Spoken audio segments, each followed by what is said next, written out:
Hi മക്കൾസ്, welcome back to NVD class. നമ്മൾ discuss ചെയ്തുകൊണ്ടിരിക്കുന്ന ചാപ്റ്റർ കറണ്ട് ഇലക്ട്രിസിറ്റി. അപ്പോൾ ഇന്നത്തെ വീഡിയോ കുറച്ച് ലെങ്ത് കൂടുതലായിരിക്കും, കാരണം നമുക്കിന്ന് ഒരുപാട് ടോപ്പിക്സ് കവർ ചെയ്യാനുണ്ട്. ഓംസ് ലോ ഉണ്ട്, അതേപോലെ തന്നെ റെസിസ്റ്റൻസ് ഉണ്ട്, പിന്നെ അതേപോലെ തന്നെ ഫാക്ടേഴ്സ് എഫക്റ്റിംഗ് റെസിസ്റ്റൻസ് ഉണ്ട്, റെസിസ്റ്റിവിറ്റി ഉണ്ട്, കണ്ടക്റ്റൻസ് ഉണ്ട്, കണ്ടക്ടിവിറ്റി ഉണ്ട്.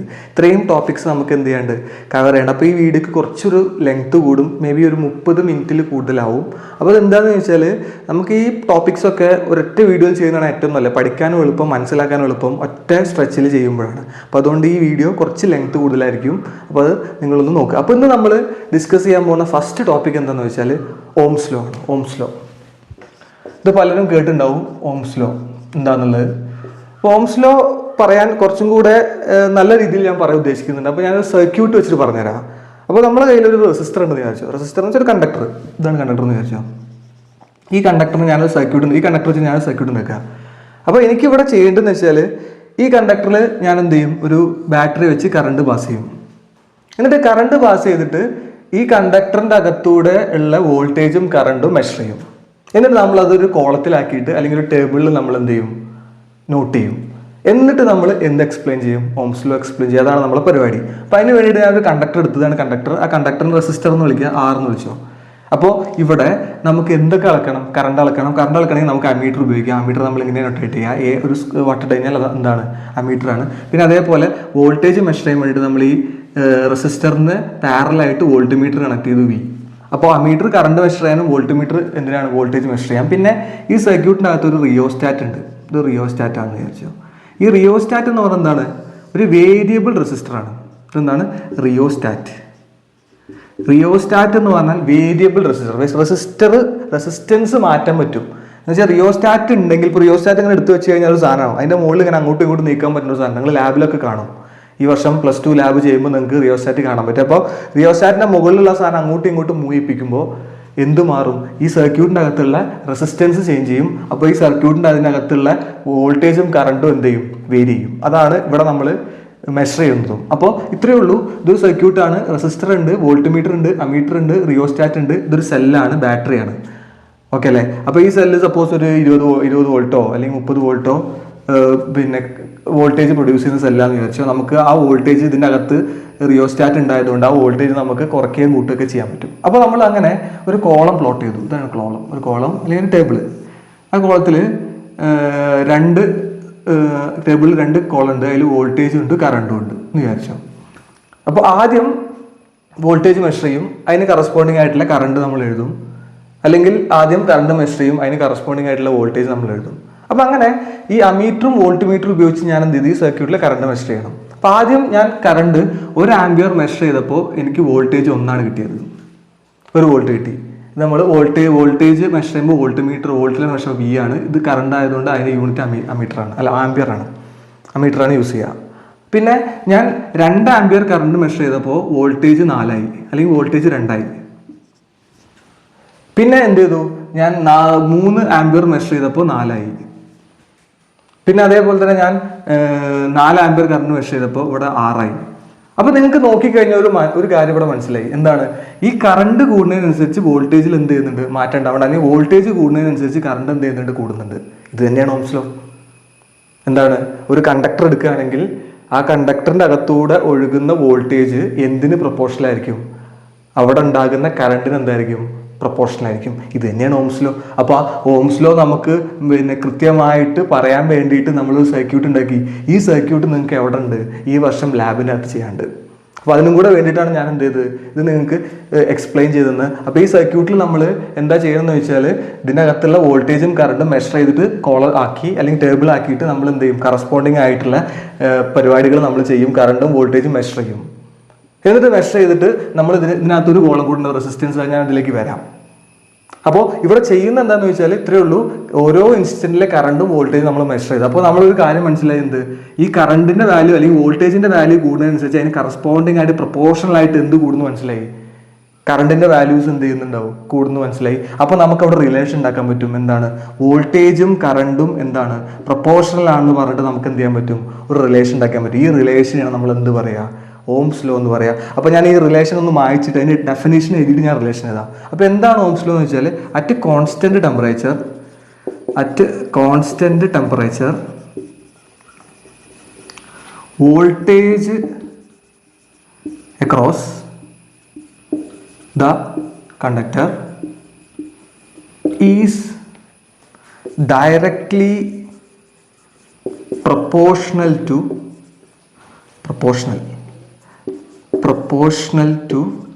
the current flowing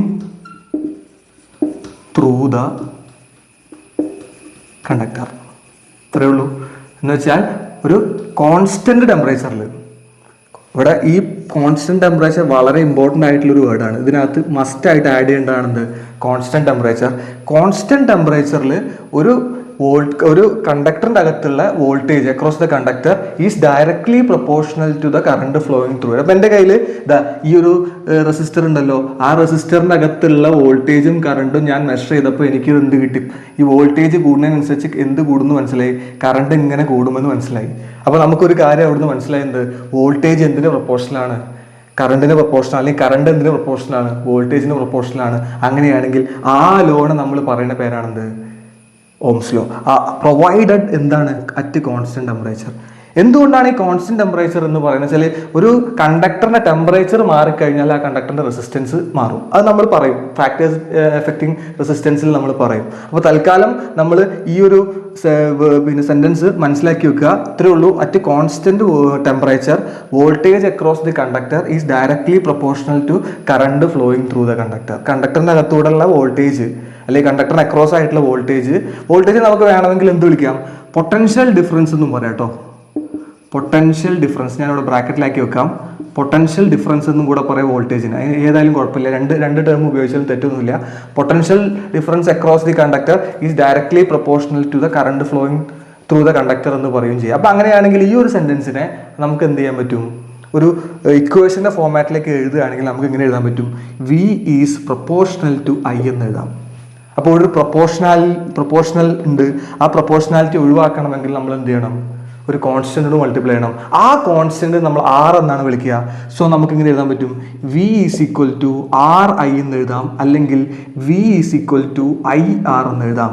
ഈ ആറിനെ നമ്മൾ വിളിക്കുന്ന പേരാണ് റെസിസ്റ്റൻസ്. ക്ലിയർ അല്ലേ? അപ്പോൾ ഇതിൽ ഏത് ഇക്വേഷൻ വേണമെങ്കിലും എഴുതാം. V is equal to I R. Okay അല്ലേ? ഈ ആറാണ് നമ്മുടെ എന്ത്? വോൾട്ടേജും കറണ്ടും പ്രൊപ്പോർഷണൽ ആണെന്ന് മനസ്സിലായി. ആ പ്രൊപ്പോർഷണാലിറ്റി ഒഴിവാക്കാൻ വേണ്ടി നമ്മൾ എന്ത് ചെയ്യണം? ഒരു കോൺസ്റ്റന്റ് മൾട്ടിപ്ലൈ ചെയ്യണം. ആ കോൺസ്റ്റന്റ് നമ്മൾ പറയുന്ന പേരാണെന്ത്? റെസിസ്റ്റൻസ്. അപ്പോൾ ഞാൻ നേരത്തെ പറഞ്ഞതിലേക്ക് വരാം. അപ്പോൾ നമ്മൾ ലാബ് എക്സ്പെരിമെന്റിൽ ഇത് ചെയ്യും. ഇത് ചെയ്യുന്ന സമയത്ത് വോൾട്ടേജും കറണ്ടും നിങ്ങൾ മെഷർ ചെയ്യും രണ്ട് കോളത്തിൽ. പിന്നെ ഇതിൽ മൂന്നാമതൊരു കോളം കൂടെ നിങ്ങൾ സെറ്റ് ചെയ്യും. ആ കോളത്തിൽ നിങ്ങൾ R is equal to V by I എന്ന് എഴുതും. കാരണം റെസിസ്റ്റൻസിന്റെ ഇക്വേഷൻ എന്താ? ഈ ആറിനെ അവിടെ നിർത്തിയിട്ട് ഐനെ കൊണ്ടുവന്നാൽ R is equal to V by I ആയി. അപ്പം അങ്ങനെ വരുന്ന സമയത്ത് നമുക്ക് ഈ ഒരു കണ്ടീഷനിൽ നമുക്ക് എന്ത് കിട്ടും? ഓരോ കറണ്ടിലും വോൾട്ടേജിലും നമ്മൾ എന്ത് കിട്ടും എന്ന് വെച്ചാൽ, നമ്മൾ ഇതിനകത്ത് ഈ റിയോസ്റ്റാറ്റ് വേരി ചെയ്യുന്ന സമയത്ത് ഇതിനകത്ത് കറണ്ടും വോൾട്ടേജും നമുക്ക് എന്ത് ചെയ്യാൻ പറ്റും? മാറ്റാൻ പറ്റും. അപ്പോൾ ഞാൻ ഈ റിയോസ്റ്റാറ്റ് മാറ്റി, ആദ്യം ഒന്നിലിട്ടു, പിന്നെ റിയോസ്റ്റാറ്റ് മാറ്റി. അപ്പോൾ അടുത്ത വോൾട്ട് കിട്ടും. അടുത്ത വോൾട്ട് കറസ്പോണ്ടിങ് ആയിട്ടുള്ള കറണ്ട് ഉണ്ടാവും. വീണ്ടും ഞാൻ റിയോസ്റ്റാറ്റ് മാറ്റി, അപ്പോൾ അടുത്ത വോൾട്ട് കിട്ടും, അതിന് കറസ്പോണ്ടിങ് ആയിട്ടുള്ള കറണ്ട്. അപ്പോൾ നമ്മൾ ഒരു 4-5 റീഡിങ് എടുക്കും. എന്നിട്ട് 4-5 റീഡിങ് എടുത്തിട്ട് നമ്മൾ എന്ത് ചെയ്യും? അതിനകത്ത് റെസിസ്റ്റൻസ് ഈ ഇക്വേഷനിൽ നിന്ന് നമ്മൾ എന്ത് ചെയ്യും? ഈ രണ്ട് വാല്യൂസ് ഉപയോഗിച്ച്, ഈ ഇക്വേഷൻ ഉപയോഗിച്ച് നമ്മൾ എന്ത് ചെയ്യും? ഓരോ കേസിലെ എന്ത് കണ്ടുപിടിക്കും? റെസിസ്റ്റൻസ് കണ്ടുപിടിക്കും. ഇത് എല്ലാ സമയത്തും എന്തായിരിക്കും? തുല്യമായിരിക്കും. കാരണം നമ്മൾ ഉപയോഗിക്കുന്ന വയർ എന്താണ്, അല്ലെങ്കിൽ വയറെന്നല്ല, കണ്ടക്ടർ എന്താണ്? കോൺസ്റ്റന്റ് ആണ്, മാറുന്നില്ല. കാരണം കണ്ടക്ടറിന് ഒറ്റ റെസിസ്റ്റൻസേ ഉള്ളൂ. അപ്പോൾ ഇവിടെ ഒരു കാര്യം മനസ്സിലാക്കേണ്ടത് എന്താണ്? വോൾട്ടേജും കറണ്ടും പ്രൊപ്പോർഷണൽ ആവുമ്പോൾ ആ വോൾട്ടേജും കറണ്ടും പ്രൊപ്പോർഷണാലിറ്റി ഒഴിവാക്കാൻ വേണ്ടിയിട്ട് നമ്മൾ ഉപയോഗിക്കുന്ന അല്ലെങ്കിൽ നമ്മൾ കൊണ്ടുവരുന്ന ഒരു കോൺസ്റ്റന്റ് ആണെന്ത്? ആർ. ആ കോൺസ്റ്റന്റ് നമ്മൾ പറയുന്ന പേരാണെന്ത്? റെസിസ്റ്റൻസ്. ഇതാണ് നമ്മുടെ എന്ത്? Ohm's law. അപ്പോൾ എന്താണ് ഓംസ് ലോ എന്ന് വെച്ചാൽ, at constant temperature voltage across the conductor is directly proportional to the current flowing through the conductor. ഒരു കണ്ടക്ടറിനകത്തുള്ള വോൾട്ടേജ് എന്തിന് പ്രൊപ്പോർഷണൽ ആയിരിക്കും? ആ കണ്ടക്ടറിലൂടെ ഒഴുകുന്ന കറണ്ടിന് എന്തായിരിക്കും? പ്രൊപ്പോർഷണൽ ആയിരിക്കും അറ്റ് കോൺസ്റ്റന്റ് ടെമ്പറേച്ചർ. ഇതിനെയാണ് നമ്മൾ എന്ത് പറയുക? Ohm's law. വളരെ ഇമ്പോർട്ടൻ്റ് ആയിട്ടുള്ള ഒരു ഐഡിയ ആണിത്. ഇത് മനസ്സിലാക്കി കഴിഞ്ഞാൽ പിന്നെ സ്മൂത്ത് ആയിട്ട് നമുക്ക് എന്ത് ഇനി പറയാൻ പോകുന്ന കാര്യങ്ങളൊക്കെ വളരെ സിമ്പിളായിട്ട് എന്ത് ചെയ്യാം? മനസ്സിലാക്കാൻ പറ്റും. സെറ്റ് അല്ലേ? ഓക്കെ അല്ലേ?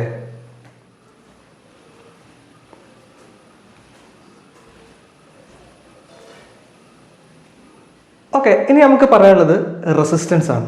അപ്പോൾ റെസിസ്റ്റൻസ് എന്ന് പറഞ്ഞു കഴിഞ്ഞാൽ വോൾട്ടേജ് പ്രൊപ്പോർഷണൽ ടു കറണ്ട് എന്ന് പറഞ്ഞ ഓംസ് ലോയിൽ നിന്ന് ആ പ്രൊപ്പോർഷണാലിറ്റി ഒഴിവാക്കിയപ്പോൾ കിട്ടിയ സാധനമാണെന്ത്? റെസിസ്റ്റൻസ്. അപ്പോൾ എന്താണ് റെസിസ്റ്റൻസ് എന്ന് വെച്ചാൽ അതിനൊരു കറക്റ്റായിട്ടൊരു ഡെഫിനിഷൻ വേണം. റെസിസ്റ്റൻസ് എന്ന് പറഞ്ഞാൽ നമ്മൾ ഇങ്ങനെ ഡിഫൈൻ ചെയ്യുക, it is the ability of a conductor to oppose flow of current. എന്ന് വെച്ച് കഴിഞ്ഞാൽ നമ്മളിപ്പോൾ ഒരു കണ്ടക്ടർ എടുക്കുകയാണ്, ഒരു വയർ എടുക്കുകയാണ്, അല്ലെങ്കിൽ നേരത്തെ പറഞ്ഞ പോലെ റെസിസ്റ്റൻസ് എടുക്കുകയാണ്, റെസിസ്റ്റൻസ് അല്ലെങ്കിൽ റെസിസ്റ്റർ എടുക്കുകയാണ്.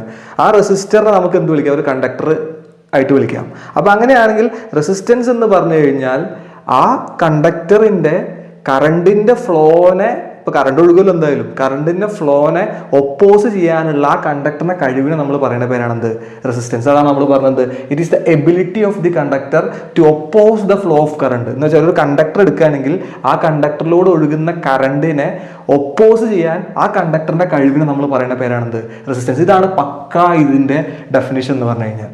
ഇനി നിങ്ങൾക്ക് വേണമെങ്കിൽ വേറെ രീതിയിൽ എഴുതാം. ഇപ്പം നമ്മൾ നേരത്തെ ഇക്വേഷൻ എഴുതിയിരുന്നു, എന്താണ്, V = IR എന്ന് എഴുതിയിരുന്നു അല്ലേ. അപ്പോൾ അങ്ങനെയാണെങ്കിൽ നമുക്ക് ഇതിനകത്ത് 4 കണ്ടുപിടിച്ചൂടെ. അപ്പോൾ R = എന്താണ്, V/I ആണ്. അപ്പോൾ റെസിസ്റ്റൻസിൻ്റെ ഇക്വേഷൻ എന്താണ്, R = V/I ആണ്. അപ്പോൾ ഇതിൻ്റെ യൂണിറ്റ് എന്തായിരിക്കും റെസിസ്റ്റൻസിനെ നമുക്ക് സുഖമായിട്ട് കണ്ടുപിടിക്കാൻ പറ്റും. യൂണിറ്റ് വോൾട്ടേജിൻ്റെ യൂണിറ്റ് എന്താണ്, വോൾട്ടാണ്.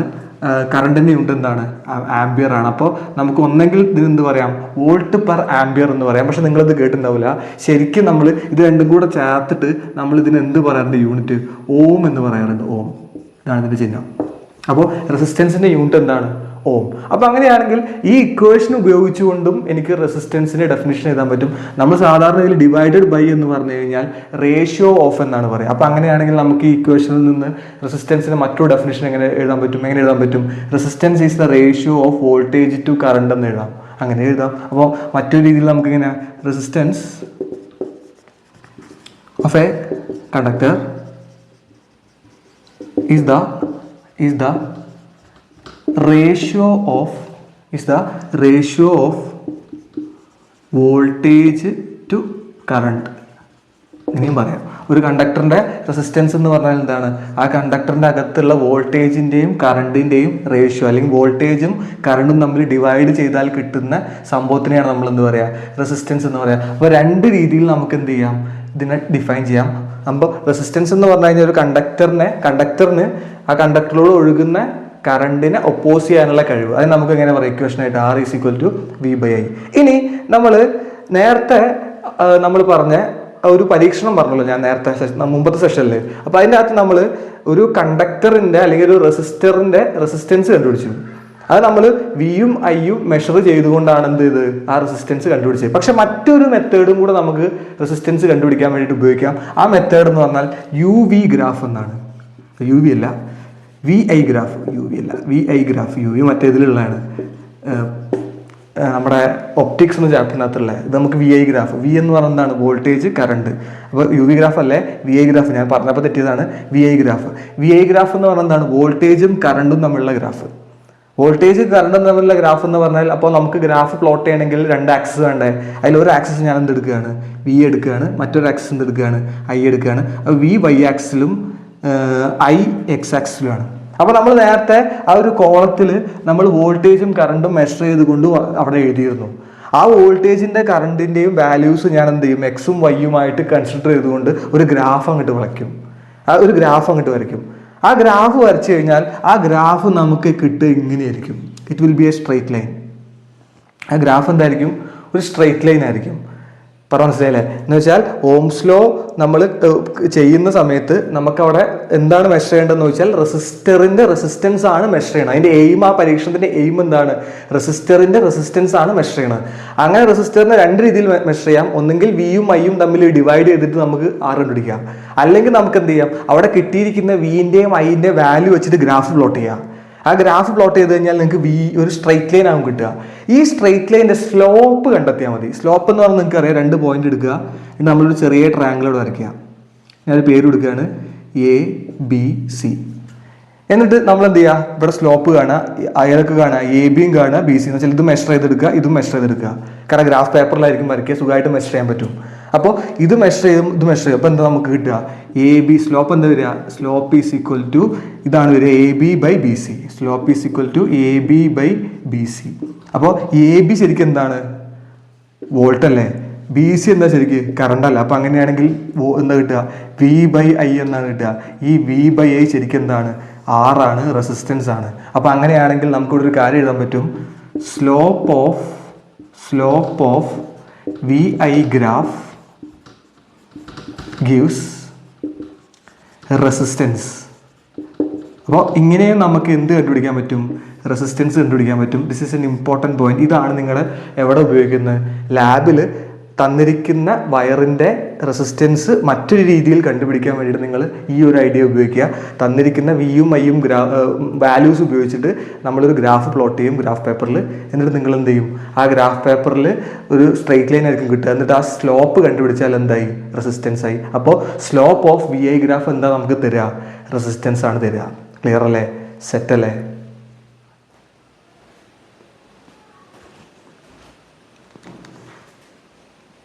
ഇനി നമുക്ക് പറയാനുള്ളത് ഇമ്പോർട്ടൻ്റ് ആയിട്ടുള്ള ടോപ്പിക്കാണ് ഫാക്ടേഴ്സ് അഫക്റ്റിംഗ് റെസിസ്റ്റൻസ്. റെസിസ്റ്റൻസിനെ ഡിപ്പെൻഡ് ചെയ്യുന്ന ഫാക്ടേഴ്സ് 4 ഫാക്ടേഴ്സ് ഉണ്ട്. ഇത് എക്സാമിന് ഒരുപാട് തവണ ചോദിച്ചിട്ടുണ്ട്. അപ്പോൾ വളരെ ഇമ്പോർട്ടൻ്റ് ആയിട്ടുള്ള ടോപ്പിക്കാണ്. ഞാൻ ഇവിടെ മാർക്ക് ചെയ്തിട്ടുണ്ട്, ഇമ്പോർട്ടൻ്റ് ആണ്. അപ്പോൾ ഒന്നാമത്തെ ഫാക്ടർ എന്ന് വെച്ചാൽ നേച്ചർ ഓഫ് മെറ്റീരിയലാണ്. അപ്പോൾ നമ്മൾ, എൻ്റെ കയ്യിലൊരു കോപ്പർ ഉണ്ട്, എൻ്റെ കയ്യിലൊരു അയണും ഉണ്ട്. അപ്പോൾ ഈ 2 മെറ്റീരിയലും തമ്മിൽ റെസിസ്റ്റൻസ്, ഞാൻ ഒരേ കഷ്ണമാണ്, ഒരേ വലുപ്പമാണ്, ഒരേ വീതിയാണ്, ഒക്കെ സെയിം ആണ്. ഈ 2ൻ്റെയും റെസിസ്റ്റൻസ് ഞാൻ മെഷർ ചെയ്യാണ്. അപ്പോൾ 2ൻ്റെ റെസിസ്റ്റൻസ് ആയിരിക്കില്ല, ഒരിക്കലും ആയിരിക്കില്ല. കാരണം എന്താ, പിന്നെ റെസിസ്റ്റൻസ് അയണിൻ്റെ അല്ലെങ്കിൽ അയൺ ഉണ്ടാക്കിയത് എങ്ങനെയാണോ അതുപോലെ തന്നെ ആയിരിക്കില്ല എന്തുണ്ടാക്കിയത്, കോപ്പർ ഉണ്ടാക്കിയിട്ടുള്ളത്. എന്ന് വെച്ചാൽ 2ൻ്റെയും മോളിക്കുലാർ ലെവലിലുള്ള ഡിഫറൻസസ് തന്നെയാണ് ആക്ച്വലി രണ്ടും 2 ടൈപ്പ് ഓഫ് മെറ്റീരിയൽ ആക്കി മാറ്റിയത്. അപ്പോൾ അങ്ങനെ ഡിഫറെൻറ്റ് ടൈപ്പ് ഓഫ് മെറ്റീരിയൽ എടുക്കുകയാണെങ്കിൽ അതിൻ്റെ റെസിസ്റ്റൻസ് എന്തായിരിക്കും, ഡിഫറെൻ്റ് ആയിരിക്കും. സോ മെറ്റീരിയലിൻ്റെ സ്വഭാവമാണ് ആക്ച്വലി എന്തിനെ ഡിപ്പെൻഡ് ചെയ്യുന്നത്, റെസിസ്റ്റൻസിനെ ഡിപ്പെൻഡ് ചെയ്യുന്നത്. അപ്പോൾ ഒന്നാമത്തെ ഫാക്ടറാണ് നേച്ചർ ഓഫ് ദി മെറ്റീരിയൽ. ഇനി രണ്ടാമത്തെ ഫാക്ടർ എന്താണ്, length of the material. Length എന്ന് വെച്ചാൽ ചിലപ്പോൾ ഇതൊരു വയറാന്ന് വിചാരിച്ചു, ഒരു ഇരുമ്പിൻ്റെ വയറാണ്. ഈ ലെങ്ത്ത്, ഈ നീളം എന്തിനെ ഡിപ്പെൻഡ് ചെയ്യുന്നുണ്ട്, റെസിസ്റ്റൻസിനെ ഡിപ്പെൻഡ് ചെയ്യുന്നുണ്ട്. അപ്പോൾ നീളം എങ്ങനെയാണ് റെസിസ്റ്റൻസിനെ ഡിപ്പെൻഡ് ചെയ്യുന്നത്, നീളം കൂടിയാൽ റെസിസ്റ്റൻസ് എന്ത് ചെയ്യും, കൂടും. അപ്പോൾ നീളം കൂടിയ വയറിന് എന്ത് കൂടുതലായിരിക്കും, റെസിസ്റ്റൻസ് എന്തായിരിക്കും, കൂടുതലായിരിക്കും. സോ നമുക്ക് പറയാം when length increases resistance increases. അപ്പോൾ ലെങ്ത് കൂടിയാൽ എന്ത് കൂടും, റെസിസ്റ്റൻസ് കൂടും. അപ്പോൾ നമുക്ക് അങ്ങനെ അവിടെ ഒരു ഇക്വേഷൻ ഉണ്ടാക്കി എടുക്കാമല്ലോ. നീളം കൂടുകയാണെങ്കിൽ റെസിസ്റ്റൻസ് കൂടുമെങ്കിൽ നമുക്ക് R is proportional to L എന്ന് പറഞ്ഞൂടെ, ലെങ്ത് L ആണെങ്കിൽ. അപ്പോൾ നമുക്ക് ഇവിടെ എങ്ങനെ എഴുതാം, R is proportional to L എന്ന് എഴുതാം. ഇതിന് ഇക്വേഷൻ നമ്പർ 1 എന്ന് കൊടുക്കുക. ഓക്കെ അല്ലേ, അതാണ് രണ്ടാമത്തെ ഫാക്ടർ. മൂന്നാമത്തെ ഫാക്ടർ എന്താണ്, area of cross section of material. മെറ്റീരിയലിന്റെ ഏരിയ ഓഫ് ക്രോസ്, എന്താണ് ഈ ഏരിയ ഓഫ് ക്രോസ് സെക്ഷൻ എന്ന് പറഞ്ഞു കഴിഞ്ഞാൽ, ഇപ്പൊ നമ്മളൊരു മെറ്റീരിയൽ എടുക്കുകയാണ്, ഇതാണ് മെറ്റീരിയൽ എന്ന് വിചാരിച്ചോ, ഇതിന്റെ തടി, ഇതാണ് ഏരിയ ഓഫ് ക്രോസ് സെക്ഷൻ, ഇത്രയും ഭാഗമാണ്, ഇപ്പുറത്തെ ഭാഗം എടുക്കുകയാണെങ്കിൽ ഇതാണ്. അപ്പോൾ ഏരിയ ഓഫ് ക്രോസ് സെക്ഷൻ കൂടിയാൽ റെസിസ്റ്റൻസ് കുറയും. എന്ന് വെച്ച് കഴിഞ്ഞാൽ തടി കൂടിയ വയറിനായിരിക്കും അല്ലെങ്കിൽ ഗേജ് കൂടിയ വയറിനായിരിക്കും എന്തുണ്ടാവുക, റെസിസ്റ്റൻസ് കുറവുണ്ടാവുക. അതാണ് നമ്മൾ വീട്ടിലൊക്കെ നമ്മൾ പല ടൈപ്പ് ഓഫ് വയേഴ്സ് ഉപയോഗിക്കും. 0.5 mm ഉപയോഗിക്കും, 1 mm ഉപയോഗിക്കും, അതേപോലെ തന്നെ 1.5 mm ഉപയോഗിക്കും, 2 mm ഉപയോഗിക്കും. അങ്ങനെ പല ഡിഫറെൻറ്റ് ടൈപ്സ് ഓഫ് വയർ. ഇപ്പോൾ നമ്മളിപ്പോൾ വീട്ടിൽ മിക്സി, അതേപോലെ അയൺ ബോക്സ്, ഇസ്തിരിപ്പെട്ടി, വാഷിംഗ് മെഷീൻ, അതേപോലെ ഇൻഡക്ഷൻ കുക്കർ, ഇങ്ങനെയുള്ള പിന്നെ ഡിവൈസസ് വർക്ക് ചെയ്യാൻ വേണ്ടിയിട്ട് നമ്മൾ പ്ലഗ് കൊടുക്കാറുണ്ട്. ആ പ്ലഗ് ഒരു പെർട്ടിക്കുലർ പ്ലഗ് ആയിരിക്കും, അതിന് വലിയ ഹോളായിരിക്കും, നിങ്ങൾ ശ്രദ്ധിച്ചിട്ടുണ്ടാവും. വലിയ ഹോൾ കുറച്ച് ഡിസ്റ്റൻസിലായിരിക്കും. എന്ന് വെച്ചാൽ അത് 32 ആംപിയറിന്റെ പ്ലഗ് ആയിരിക്കും. എന്ന് വെച്ച് കഴിഞ്ഞാൽ അവിടെ അത്തരത്തിലുള്ള പിന്നെ ഉപകരണങ്ങൾ ഉപയോഗിക്കുന്ന സമയത്ത് എന്ത് കൂടും, റെസിസ്റ്റൻസ് കൂടാനുള്ള സാധ്യതയുണ്ട്. അപ്പോൾ റെസിസ്റ്റൻസ് കൂടിക്കഴിഞ്ഞാൽ കാരണം ഒരുപാട് കറണ്ട് അല്ലെങ്കിൽ വോൾട്ടേജ് എടുക്കുന്നുണ്ട്, അത്തരത്തിലുള്ള മെറ്റീരിയൽ എടുക്കുന്നുണ്ട്. അങ്ങനെ എടുക്കുന്ന സമയത്ത് നമ്മളുടെ അവിടെ ഉപയോഗിക്കുന്ന വയർ തടി കുറഞ്ഞ വയറാണെങ്കിൽ ആ വയറിന് തടി കുറവായതുകൊണ്ട് അതിന് റെസിസ്റ്റൻസ് എന്തായിരിക്കും, കൂടുതലായിരിക്കും. അപ്പോൾ തടി കുറഞ്ഞ വയർ എടുക്കുന്ന സമയത്ത് റെസിസ്റ്റൻസ് കൂടിയിട്ട് ടെമ്പറേച്ചർ കൂടിയിട്ട് ആ വയറൊക്കെ ഉരുകി പോകാനൊക്കെയുള്ള സാധ്യതയുണ്ട്. അപ്പോൾ അത് ഒഴിവാക്കാൻ വേണ്ടിയിട്ടാണ് എന്ത് ചെയ്യുന്നത്, തടി കൂടിയ അല്ലെങ്കിൽ ഗേജ് കൂടിയ വയർ നമ്മൾ എന്ത് ചെയ്യാറുണ്ട്, നമ്മൾ ഈ ഹെവി ഡ്യൂട്ടി മെഷീൻസിൽ എന്ന് വെച്ചാൽ ഡിവൈസസിൽ, നമ്മളിപ്പോൾ നേരത്തെ പറഞ്ഞ പോലെ വാഷിംഗ് മെഷീൻ, അത് ഇൻഡക്ഷൻ കുക്കർ പോലുള്ള ഡിവൈസസിൽ നമ്മൾ ഉപയോഗിക്കുന്ന പ്ലഗ് ഒരു സെപ്പറേറ്റ് പ്ലഗ് ആയിരിക്കും. പറഞ്ഞ മനസ്സിലായില്ലേ? എന്ന് വെച്ചാൽ തടി കൂടിയാൽ, ഏരിയ ഓഫ് ക്രോസ് സെക്ഷൻ കൂടിയാൽ റെസിസ്റ്റൻസ് എന്ത് ചെയ്യും, കുറയും. അപ്പോൾ നമുക്ക് അവിടെ ഒരു റിലേഷൻ ഉണ്ടാക്കി എടുക്കാൻ പറ്റുമല്ലോ. എങ്ങനെ എഴുതാൻ പറ്റും, R is inversely proportional to എന്ത് എഴുതാൻ പറ്റും, 1/A എന്ന് എഴുതാം. അതല്ലേ, R കൂടിയാൽ അല്ലെങ്കിൽ A കൂടിയാൽ R കുറയും, ഇൻവേഴ്സ്ലി പ്രൊപ്പോർഷൻ ആണ്. ഇതിന് ഇക്വേഷൻ നമ്പർ 2 എന്ന് കൊടുത്തു. ഓക്കെ അല്ലേ. ഇനി ലാസ്റ്റ് ഫാക്ടറാണ് ടെമ്പറേച്ചർ. ടെമ്പറേച്ചർ ഞാൻ നേരത്തെ പറഞ്ഞിട്ടുണ്ടായിരുന്നു, ഓംസ് ലോ വാലിഡ് ആവണമെങ്കിൽ ടെമ്പറേച്ചർ എന്താവണം, കോൺസ്റ്റന്റ് ആവണം. അപ്പോൾ ടെമ്പറേച്ചർ മാറിയാൽ എന്ത് മാറും? റെസിസ്റ്റൻസ് മാറും. അപ്പോൾ ടെമ്പറേച്ചർ ഇൻക്രീസ് ചെയ്താൽ റെസിസ്റ്റൻസ് എന്ത് ചെയ്യും?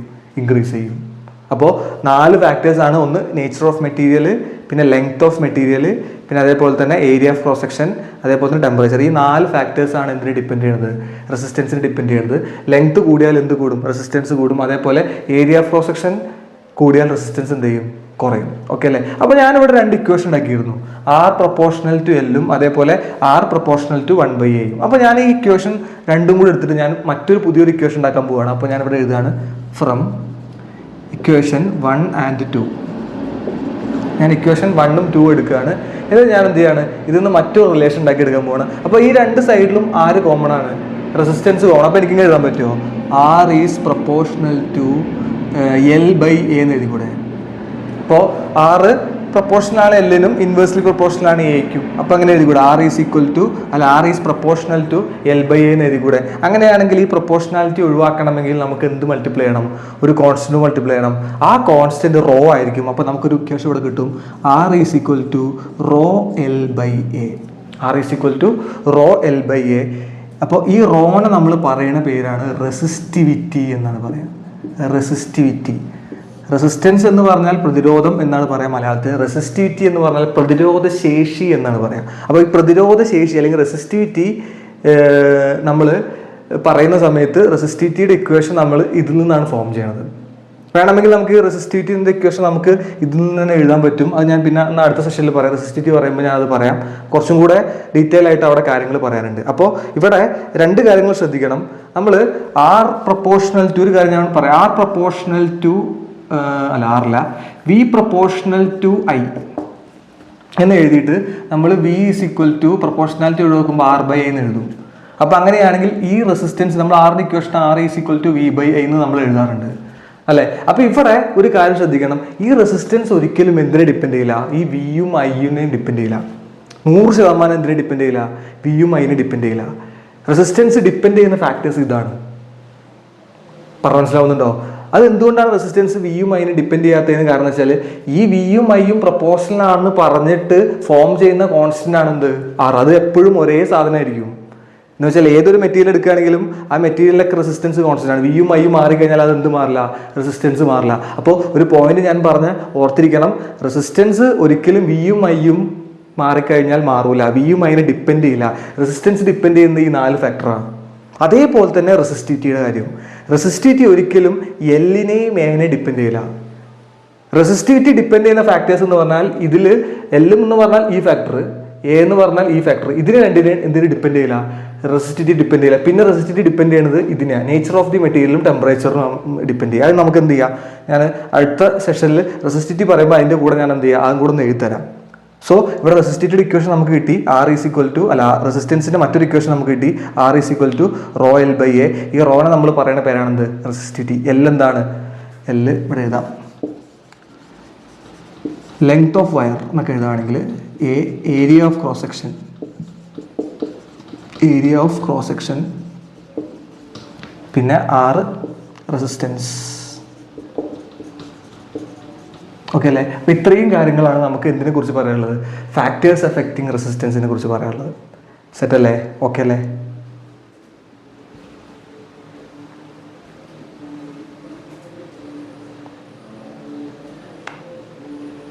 ഓക്കെ, ഇനി നമുക്ക് പറയാനുള്ളത് റെസിസ്റ്റിവിറ്റി ആണ്. Resistivity is defined as the resistance when area of cross section and length of the conductor at unity. എന്ന് വെച്ചാൽ ഇപ്പോൾ എൻ്റെ കയ്യിൽ ഒരു കണ്ടക്ടർ എന്ന് വിചാരിച്ചു. ഇതാണ് കണ്ടക്ടർ. ഈ കണ്ടക്ടറിൻ്റെ നീളം 1 മീറ്റർ ആണെന്ന് വിചാരിച്ചോ. അതിൻ്റെ ഏരിയ ഓഫ് ക്രോസ് സെക്ഷൻ തടി എന്താണ്? 1 മീറ്റർ സ്ക്വയർ ആണെന്ന് വിചാരിച്ചോ. അപ്പോൾ area of cross section 1 metre സ്ക്വയറും പിന്നെ ലെങ്ത് ഓഫ് ദി വയർ 1 മീറ്ററും ആവുമ്പോൾ ഇതിനൊരു റെസിസ്റ്റൻസ് ഉണ്ടാവുമല്ലോ. ആ റെസിസ്റ്റൻസിനെ നമ്മൾ പറയുന്ന പേരാണെന്ത്? റെസിസ്റ്റിവിറ്റി. അപ്പോൾ അതാണ് ഇവിടെ പറഞ്ഞത്. Resistivity is defined as the resistance when area of cross section and length of the conductor is at unity. എന്ന് വെച്ചാൽ area of cross section 1 metre square ആവണം, അതേപോലെ തന്നെ ലെങ്ത് എന്താവണം? 1 മീറ്റർ ആവണം. ഈ 2 കണ്ടീഷനിലും ഉണ്ടാകുന്ന റെസിസ്റ്റൻസ് നമ്മൾ പറയുന്ന പേരാണെന്ത്? റെസിസ്റ്റിവിറ്റി. അപ്പോൾ നമ്മൾ ഇക്വേഷൻ നമ്മൾ ഓൾറെഡി കഴിഞ്ഞ സെഷനിൽ പറഞ്ഞിട്ടുണ്ടായിരുന്നു.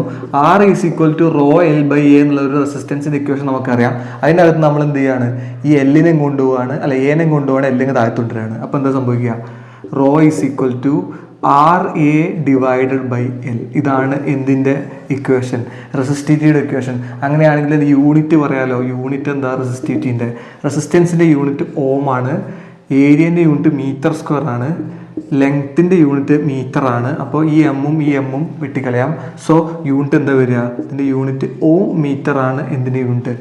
റെസിസ്റ്റിവിറ്റിൻ്റെ യൂണിറ്റ്. ഇനി നമ്മൾ നേരത്തെ ഒരു കാര്യം പറയാൻ വിട്ടുപോയിരുന്നു. ഞാൻ അല്ലെങ്കിൽ വിട്ടുപോയതല്ല, ഈ സെഷനിൽ പറയാമെന്ന് പറഞ്ഞിരുന്നു. ഫാക്ടേഴ്സ് ഡിപ്പെൻഡിങ് ഓൺ റെസിസ്റ്റിവിറ്റീനെ ഡിപ്പെൻഡ് ചെയ്യുന്ന ഫാക്ടർ. അപ്പോൾ രണ്ട് ഫാക്ടർ ഓൾറെഡി ഡിപ്പെൻഡ് ചെയ്യില്ല. ഒന്ന് ഏരിയ ഓഫ് ക്രോസ് സെക്ഷനും ഒന്ന് ലെങ്ത് ഓഫ് ദി വയറും. ഈ രണ്ട് സാധനവും എന്തിനെ ഡിപ്പെൻഡ് ചെയ്യില്ല? റെസിസ്റ്റിവിറ്റിനെ ഡിപ്പെൻഡ് ചെയ്യില്ല. റെസിസ്റ്റിവിറ്റി. അപ്പോൾ ഒന്നാമത്തെ ഫാക്ടർ റെസിസ്റ്റിവിറ്റിനെ ഡിപ്പെൻഡ് ചെയ്യുന്നത് ഒന്ന് നേച്ചർ ഓഫ് മെറ്റീരിയലാണ്. മെറ്റീരിയലിൻ്റെ സ്വഭാവം. പിന്നെ രണ്ടാമത്തെ ഫാക്ടർ എന്ന് വെച്ചാൽ ടെമ്പറേച്ചറാണ്. ഈ രണ്ട് ഫാക്ടേഴ്സ് മാത്രമേ എന്തിനെ ഡിപ്പെൻഡ് ചെയ്യുള്ളൂ? റെസിസ്റ്റിവിറ്റിനെ ഡിപ്പെൻഡ് ചെയ്യുള്ളൂ. ആ എയും എല്ലും ഒരിക്കലും എന്തിനെ ഡിപ്പെൻഡ് ചെയ്യില്ല? റെസിസ്റ്റിവിറ്റിനെ ഡിപ്പെൻഡ് ചെയ്യില്ല. അപ്പോൾ അത് ഓർത്തിരിക്കുക. അപ്പോൾ ഇതാണെന്ത് നമുക്ക് റെസിസ്റ്റിവിറ്റിനെ കുറിച്ച് പറയാനുള്ളത്. പിന്നെ രണ്ട് ടോപ്പിക്കും കൂടെ നമുക്ക് പറയാനുണ്ട്. ഒന്ന് കണ്ടക്റ്റൻസും ഒന്ന് കണ്ടക്ടിവിറ്റി. അതും കൂടെ പറഞ്ഞിട്ട് നമുക്ക് എന്ത് ചെയ്യാം? വീഡിയോ അവസാനിപ്പിക്കുക. അതിൽ ഒന്നാമത്തെ ടോപ്പിക്കാണെന്ത്? കണ്ടക്റ്റൻസ്. അപ്പോൾ ഞാൻ എഴുതുകയാണ് കണ്ടക്റ്റൻസ്. CONDUCTANC.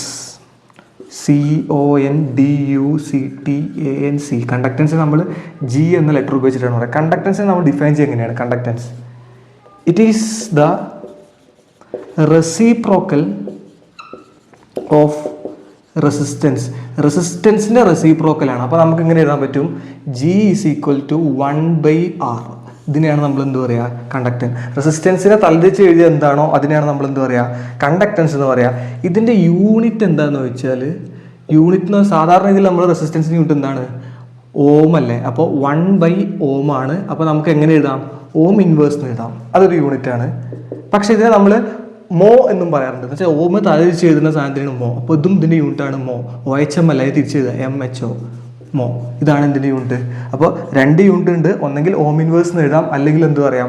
മോ എന്നും പറയാം. അപ്പോൾ ഇതാണ് എന്ത്? കണ്ടക്റ്റൻസ്. പിന്നെ അതേപോലെ തന്നെ നമുക്കൊരു കാര്യം കൂടെ ഇവിടെ പറയാനുണ്ട്. കണ്ടക്ടിവിറ്റി നമ്മൾ സിഗ്മ എന്ന ലെറ്റർ ഉപയോഗിച്ചിട്ടാണ് പറയാം. സിഗ്മ. അപ്പോൾ കണ്ടക്റ്റൻസ് എന്ന് പറഞ്ഞാൽ റെസിപ്രോക്കൽ ഓഫ് റെസിസ്റ്റൻസ് ആണ്. അപ്പോൾ കണ്ടക്ടിവിറ്റി എന്താണ്? കണ്ടക്ടിവിറ്റി എന്ന് പറഞ്ഞാൽ റെസിപ്രോക്കൽ ഓഫ് റെസിസ്റ്റിവിറ്റി. അപ്പോൾ റെസിപ്രോക്കൽ ഓഫ് റെസിസ്റ്റിവിറ്റി, ഇതിനെയാണ് നമ്മൾ എന്ത് പറയുക? കണ്ടക്ടിവിറ്റി. അപ്പോൾ നമുക്ക് എങ്ങനെ എഴുതാൻ പറ്റും? Conductivity equation sigma is equal to 1/ρ. Clear അല്ലേ? ഇതാണ് എന്തിൻ്റെ ഇക്വേഷൻ? കണ്ടക്ടിവിറ്റിയുടെ ഇക്വേഷൻ. അപ്പോൾ അതിൻ്റെ യൂണിറ്റ് നമുക്ക് പറയാലോ. യൂണിറ്റ് എന്താ വരിക? റെസിസ്റ്റിവിറ്റി 1/Ohm അല്ലേ? നമ്മൾ എഴുതിയിരുന്നു ഓമീറ്റർ. മുകളിലേക്ക് പോകുമ്പോൾ രണ്ട് ഇൻവേഴ്സ് ആവും. അപ്പോൾ യൂണിറ്റ് എന്താ വരിക? Ohm inverse metre inverse. ഇതാണ് നമ്മൾ എന്തിൻ്റെ യൂണിറ്റ്?